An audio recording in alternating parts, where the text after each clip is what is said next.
We arrived at the San Francisco airport at 3:15 in the morning to find that our flight had been canceled as the plane had arrived with mechanical difficulties. I certainly don't want to fly on that plane. So many hours later at 1:30, we headed to Houston instead of San Salvador.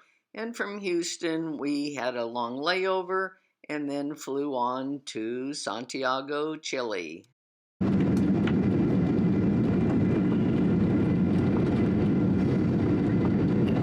the airport. As we go past quickly, looks like they're building a great.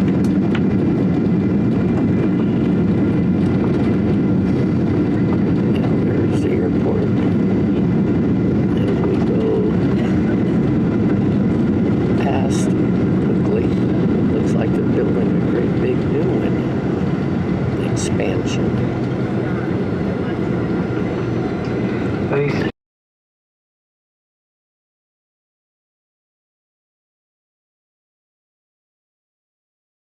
Kind of hard to see, but for the last at least 15 minutes, thousands of people have been riding by on their bikes, adults and children.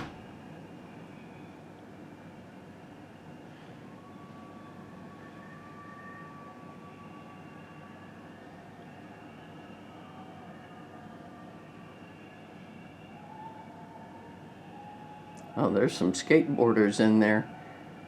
Later, I was told that they were headed to the presidential palace in the downtown area.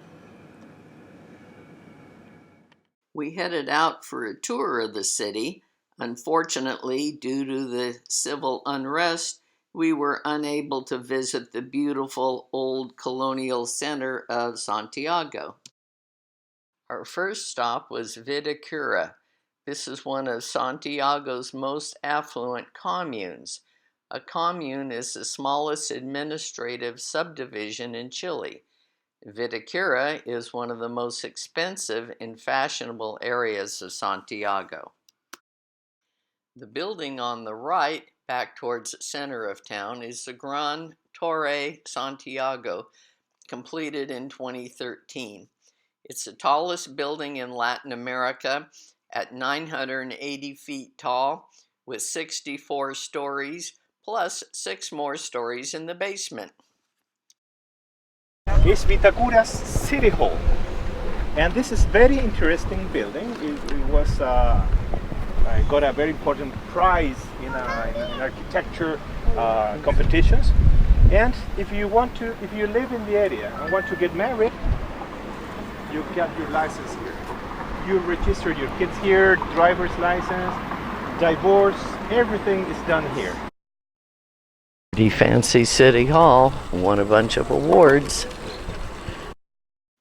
This huge park is located in the commune of Vitacura and covers 74 acres.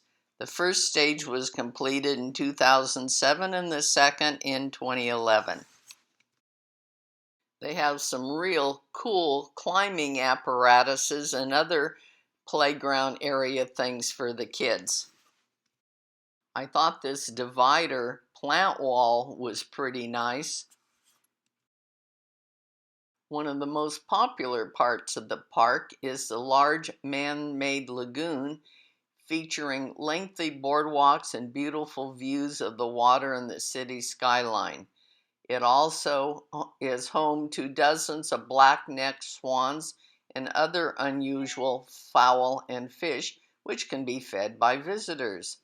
The lagoon takes up much of the southern half of the park, alongside multi-leveled grassy fields and gardens. I found that the people of Latin America appreciated President Kennedy and felt that he had a rare appreciation of the important role of Latin America in the destiny of the free world.